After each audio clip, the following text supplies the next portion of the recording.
Hello beautiful soul! Welcome back to my channel. This is Mei Ami from Japan, Kabayan. Taurus, this reading is for you.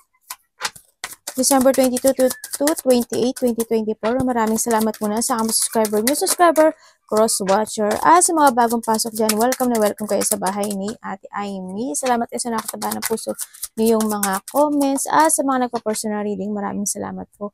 Kung gusto nyo na energy nyo lang talaga, ang gusto nyo makuha natin, all the details is nasa baba ng video na ito. This is a general reading. Kabayan Taurus, kunin mo lang sa'yo at itapon ang hindi sa'yo. Nangyayari, or mangyayari pa lang. Use your own intuition na baka natin ang ating isipan. Tatandaan nyo, pag hindi ito nag-resonate sa inyo, ibig sabihin hindi ito para sa inyo. Hindi nyo energy nakuha natin. Yun lang. May mga travel, ano? Iba dito may travel o may mga lakad, ganyan. Mayroong mga bagong journey ako nakikita sa inyo. Okay naman ito. May mga new journey na magaganap o there's a changes. Ako hindi ko alam kung, kasi may shipment no? May shipment. Maaring ikaw or meron kang bagong pag-aaralan. O kaya may travel ka lang talaga. Ganyan. Baka maaaring iba sa inyo, nag-aaral siguro kayo. O may mga bago kayong aalamin o pag-aaralan. Ganyan. Kumbaga may distance din sa iba. Ako nakikita dito. Maaaring kayo isasakay ng bangka, barko. Maglalayag kayo. Diba? O baka may travel nga. Tingnan natin. May movement. May sinasabi dito na vehicles. Hindi ko alam kung ano yung vehicles sa inyo. Nagpapagawa ka ba ng vehicles? Bibili ka ba ng vehicles?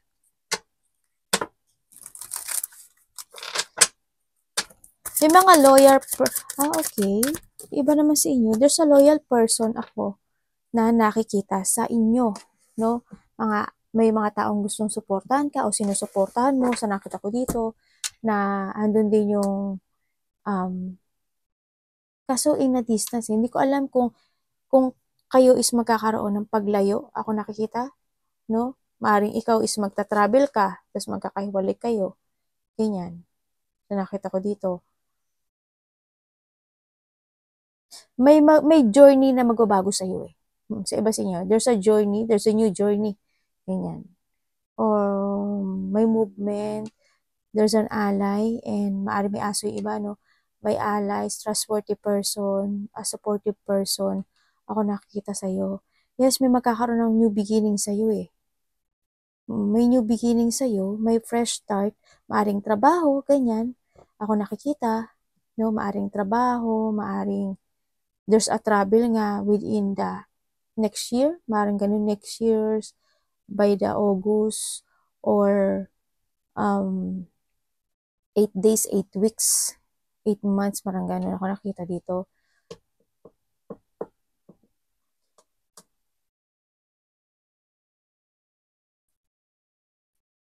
Meron ka atang isang tutulungan o may tutulong sa'yo, parang ganun. Kaya siguro may distance din, no? Yan, merong daw ako dito na hindi ko alam kung friend mo siya. There's a loyal person, maaring friend mo, pamilya mo, malapit sa puso mo to, na susuportahan mo or susuportahan ka. Ganyan. O trust person to. Yan. Ako nakikita ko. May nakita na ako. There's a commitment din. Ako nakikita. Yung iba dito is a new commitment. A new destination. A new journey. Ganyan. And then, there's a promises din ako nakikita dito. Either to a work, promises from a friend, a loyal friendship, family, kapatid, ganyan. Nakikita ko. Maaring yung man is ikaw din sa nakita ko dito, no? Maaring yung commitment, ikaw or vice versa, there's a commitment, ako na nakikita na medyo pinag-iisipan mo siya. No? Ako nakikita. Maaring naguguluhan ka pa sa ngayon, kaya medyo hindi mo pa alam kung paano. Maaring nakathinking ka maaring nakapag-desisyon ka na, pero pinag-iisipan mo pa siya for a while, no? Sa nakita ko dito. And then, may mga nangyari in the past, maaring may mga past situation ako nakikita sa'yo kasi nakatingin ka dun sa the past. na may mga past situation ako nakikita sa'yo na maaring related to a work or to our family, no? To your family or relationship to sa nakita ko dito. Mag-ingat lang kayo, no? May painful ako nakikita sa'yo. There's a painful. Hindi ko alam kung may mga matutusok, masasaktan, or emotional, or accident, or surgery. Yan, baka may nagpapa-hospital, nagpapa-surgery. May mga biglaang mangyayari. Yan. Ano man yun, may mga biglaang mangyayari. Baka biglaan ka mag-shipment, bigla ka mag-move, biglang mag-change ka ng bahay, ng work, may bigla kang travel, ganyan. Mga ganun. May biglaang commitment sa iba, ganyan. Ang nakita ko dito. Parang when it comes din sa sarili mo, nagkakaroon ng mga questioning, quarrant or questioning, ganyan, katanungan. O andun din yung nakikita ko na maaring there's a communication ako na nakikita na mga galing to your family or to your co-workers, ganyan. O sa isang trusted person na malapit sa puso mo. Magkakaroon ng mga pag-uusap-usap. Ako nakikita dito. May pag-uusap. May magkikita. Maaring dalawa kayo o kaya is family or kaya co-workers kanya. Sa iba, ganun na nakita. Maybe you will receive something. No? Gift, pera, ganyan. Parang may marireceive ka raw.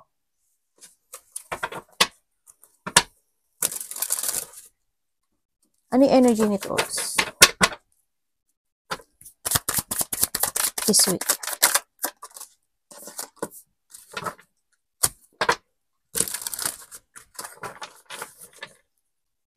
Please show me. Okay, there's a new horizon, ano? Ako nakikita dito sa'yo. Bakit ito energy niya?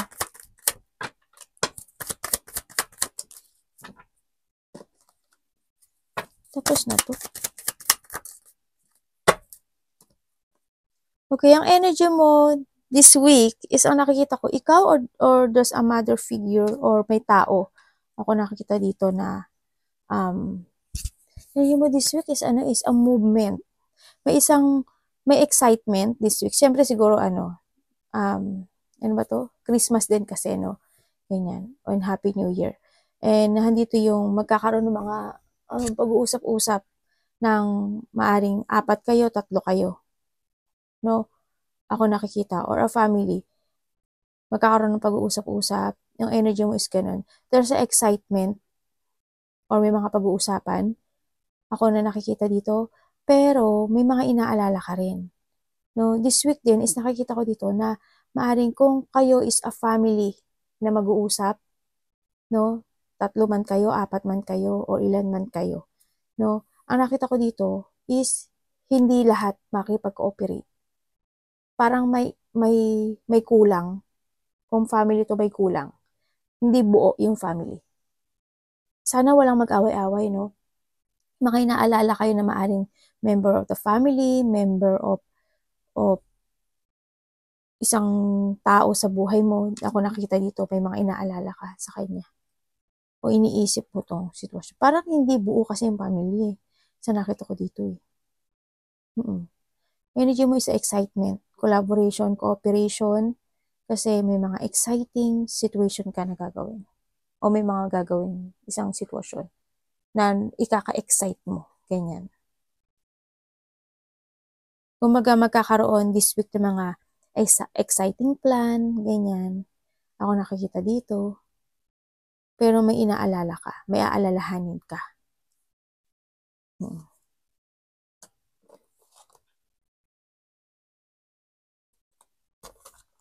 Maring may hindi makipag-cooperate dito sa sitwasyon na to. Ano parating sa kanya? Dito rin parang nahandin yung sitwasyon na maaring magkaka-mind drain ka. Parang may isipin ka ata na medyo pag-aalala, worry, stress. Sana hindi ka pa stress, anxiety, o kaya hindi ka makakatulog gaano, ganyan. O kaya insomnia, baka may insomnia ka, di ba? Baka hindi ka lang nakapagtutulog.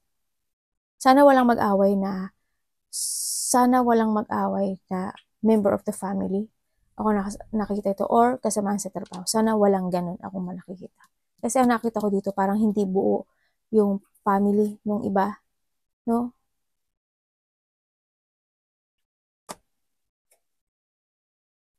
Parang may dreams kasi dito na nagsasya.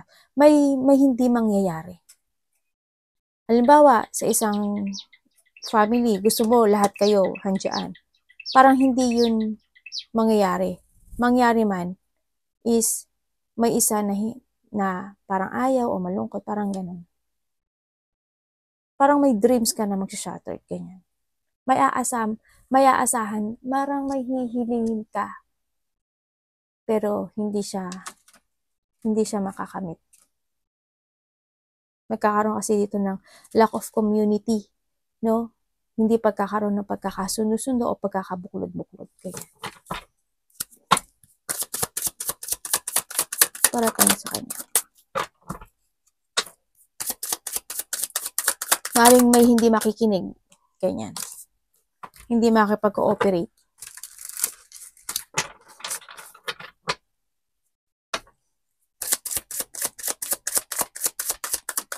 Parang ang gulo nung may mga magugulo ang pamilya dito. No? Yun yung nakita ko. Ano dapat iwasan nito is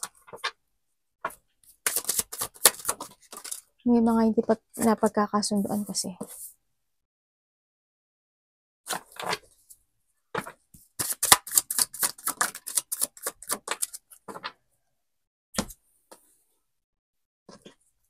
Bakit ito ang parating sa kanya?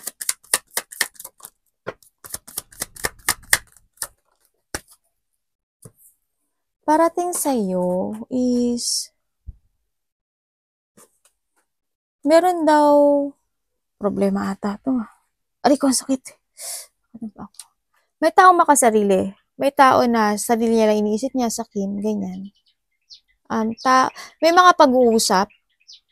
May pag-uusap na magagaling kay mother figure. Ako nakikita dito. No? May pag-uusap na magaling kay mother figure, tapos sa isang bata, tapos may taong sakim, or sarili niya lang iniisip niya. No? Kumbaga, this week is may konting problema. Ako nakikita dito sa mga pag-uusapan. Ganun. Tingnan natin. Pwede explain nyo sa akin si Tino.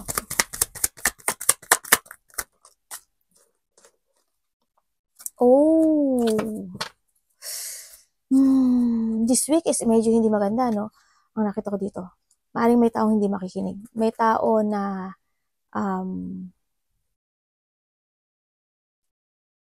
may tao dito na medyo makakaramdam ng depression or hindi magiging masaya, no? Parang may tao rin dito na there's a lost hope or a negativity, no? Ako nakikita dito. May tao kasi na may taong ayaw makinig, maaring ayaw magbago, or siya yung tao na maaring pabigat sa inyo. Siguro siya yung nagiging problema nito. May ganong tao na there's a burden, struggle, problema actually. No? Maaring may taong hindi makikinig dito. Tingnan ko pa.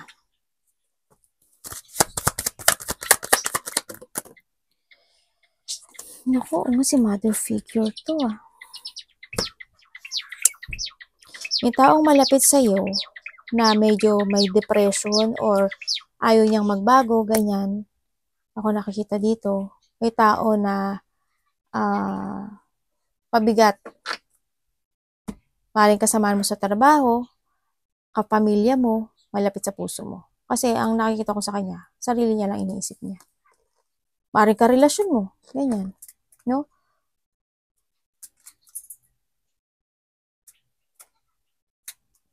Magkakaroon ng pag-uusap.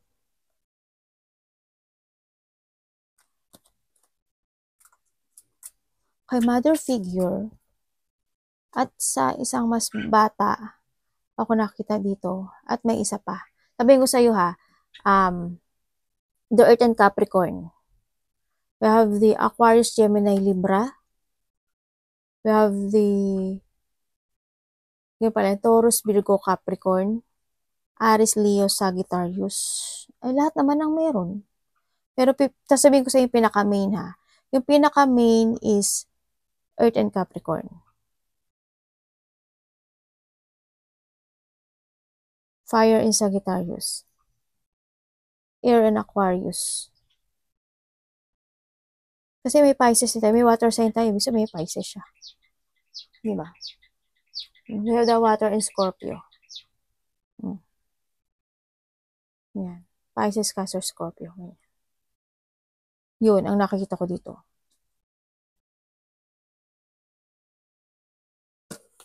Medyo may konting, hindi, may konting problema this week, no? Sa nakita ko. Sa isang tao na malapit sa puso mo.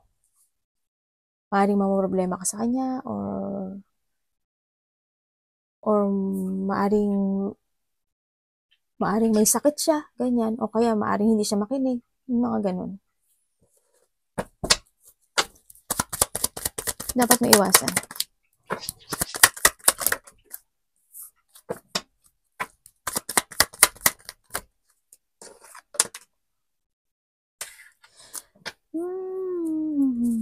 Okay, dapat mo daw iwasan is yung isang bagay na manahimik lang.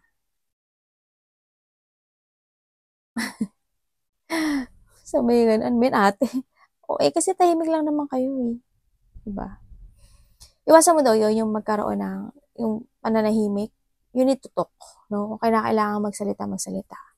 Kung kailangan, huwag ka lang maghintay ng may mga mangyayaring. Yaan mo siya. Halimbawa lang ha. Yung karelasyon ko o kapatid ko. Hinahayaan ko lang siya sa gusto niya, ganyan. Kahit alam ko na may wrong, may mali, ganyan. Kahit na parang hindi naman siya nakikinig. Diba? You need to talk. Huwag ka lang manahimik sa isang bagay na kung alam mo namang mali o kung kailangan mo siyang itama or kahit opinion lang, ganyan. Magsalita ka kasi nagiging tahimik ka raw. No? Huwag ka lang maghintay sa isang sitwasyon na mangyayari yung bagay na hinihiling mo. Kasi hindi siya mangyayari hanggat hindi ka nag-a-action. Diba? You need to take it action. Kung maghihintay ka lang at magatagal ka na naghihintay tapos hindi ka naman nag-a-action, di matagal din yung mangyayari. Diba? It's up to you. Pero huwag ka lang daw manahimik sa isang bagay na makakamit mo. Kasi magiging matagal yun. Diba? Magbigay ka rin daw ng opinion mo, magsalita ka rin, ganyan. Sinasabi dito, o kaya dito rin yung sitwasyon na you need to analyze or you need na magkaroon ng strategizing or kailangan magkaroon ng progress sa mga hinihintay mo this time. No, i-analyze mo kung ano yung mga dapat mong i-follow, kung ano yung mga dapat mong gawin, kung ano yung mga dapat mong i-keep moving, kung ano yung mga dapat mong i-chase, ganyan, kung ano yung mga dapat mong, kung ano yung niloloob mo, kumbaga, sabihin mo, ganyan. Sabihin mo yung niloloob mo, gawin mo yung niloloob mo in a good way. Ganun. Nak, alika dito. Nagkukuha ka na naman ng dyan ha. When it comes to a love, kumusta sa love this week si Taurus?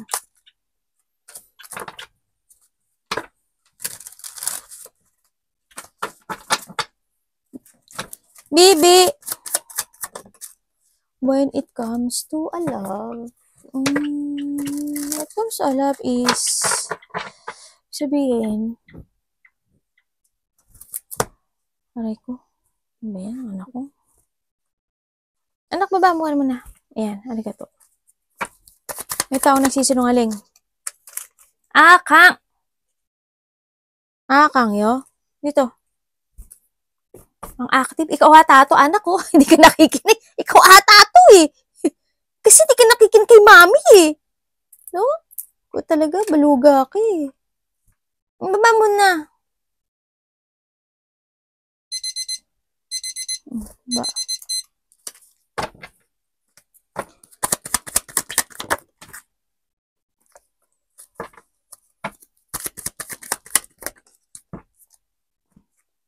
Okay, when it comes to a love, yes, there's a deep bond, no? May mga bate ka na sinuong na hanggang ngayon is hindi ka makamove on. Yan. Now, when it comes sa love na to, kasi andito pa rin yung sitwasyon na maybe nagkaroon ng transformation pero you still there. You still there. May tao na nagsisinungaling, ganyan. Nagkakaroon sa inyo ng delay or just an unfinished business. Ako nakikita sa'yo kasi ang nakikita ko dito, nagkakaroon ka ng mental trap when it comes dito sa love na to. You want to keep fight pa rin dito sa sitwasyon na to kasi you still holding itong relationship na to sa nakita ko dito. Kahit na hindi na siya nagiging makatotohanan dahil nagsisinungaling ang isa sa inyo. Dito, no, hindi ka na rin nagiging totoo sa sarili mo. Kasi kahit na alam mo yung totoo, hindi ka nag-move forward, no? Nag-uusapan ka sa nakita ko dito. May tao dito na nangliling lang o nandaraya sa nakita ko dito. May tao dito na I hope hindi ka na minamanipulate. No? May tao kasi dito na sinungaling. Tao na minsan siguro masungit siya. Tapos ayaw siya basta masinungaling siya. Hindi siya very supportive actually. No? Hindi siya, andito siguro kung kayo is magkarelasyon, nitong tao na to, ang nakita ko sa kanya, kahit na hindi siya supportive, hindi mo siya aalisan. You want to keep fighting pa rin itong relationship natin kasi ayaw mo mawasak at ayaw mong masira yung relation na to. Kahit na ikaw lang yung nasasaktan, alam mo yun. Kahit na alam mo na nagsisinungaling siya at hindi siya nagsasabi na totoo, nandito ka pa rin. Kasi there's walang beginning. Hinahayaan mo lang na parang binabackstab ka niya. Hinahayaan mo lang na maaring binabaliwala ka niya. Ganyan, sa nakita ko dito. Or maaring kung nagkahiwalay kayo nito taon na to, sa nakita ko to, hindi ka pa rin nakaka-move on or vice versa tayo. May chismis ako nakikita sa'yo. Pinag-usapan ka. Maaring itong relation na to is masyadong harsh, no? Hindi siya good. Kasi nakikita ko walang growth. Kasi it's more on pagsisinungaling, manipulative, liar, unsupportive. Ikaw siguro supportive ka, ganyan.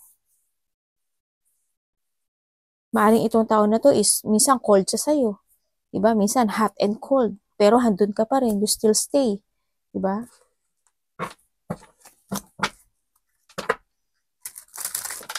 Kaya natin ang iyong money this week.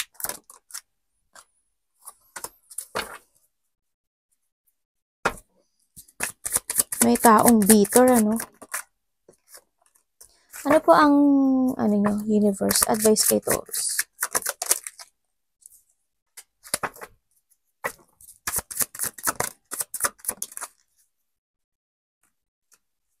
The Wheel of Fortune, no? Di ba? Ang ganda ng kanyang ano sa'yo. Advice na advice talaga. Panalo. When it comes to your money. Ay.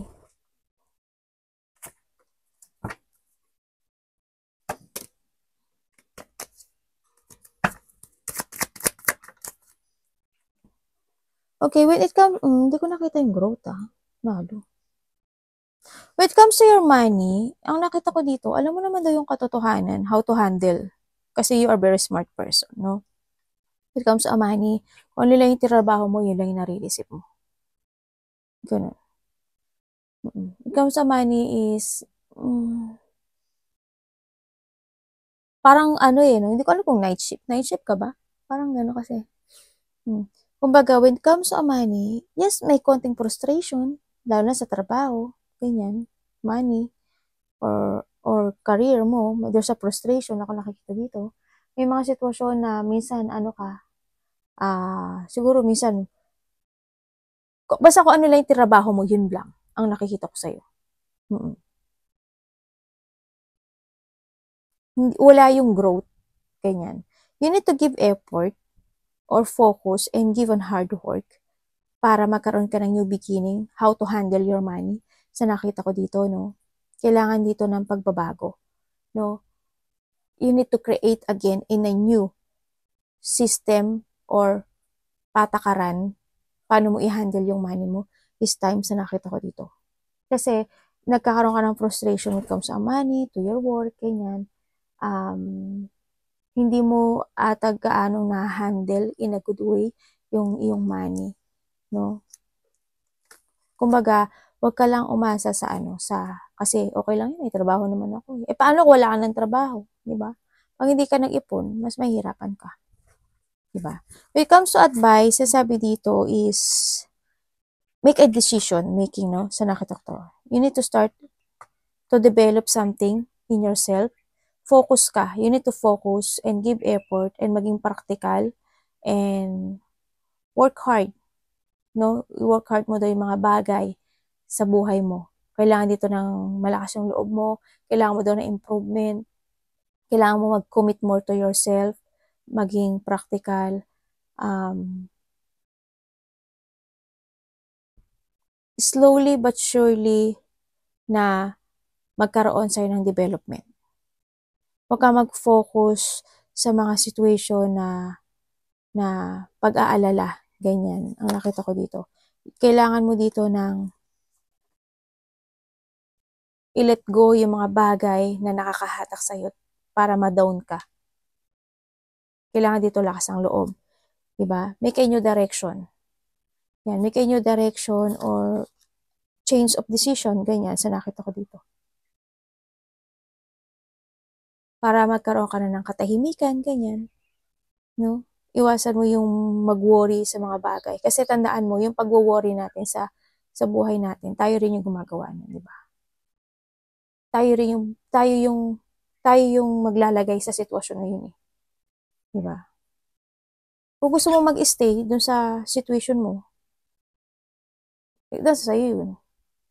Di ba? Ikaw pa rin magdidesisyon nun. If you want to stay or you want to make a new beginning, isa lang yun. A beginning of to create or stay. Di ba? Kailangan mo daw ng mental peace, mag-relax ka, mag-recharge ka, magbigay ka daw ng oras sa sarili mo, take a breath, rejuvenate, or mag-quick time ka muna para makapag-refresh ka sa mga gusto mong gawin this time. Sa nakita ko dito.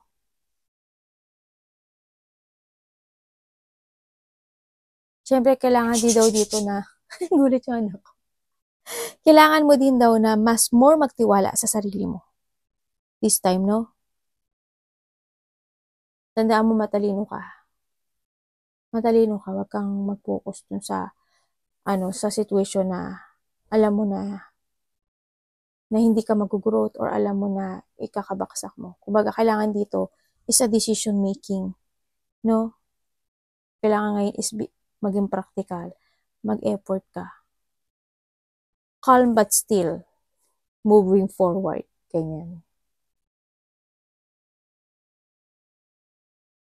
Kailangan sa'yo is a peaceful mind this time. Kailangan mo talaga mag-relax. No, magbigay ka ng time muna sa sarili mo. Take a pause to think. Diba? How to make a new direction in your life. Or how to change yung buhay mo. Nasa sa'yo ito. Decision is nasa sa'yo. Arigatou namaste, God bless.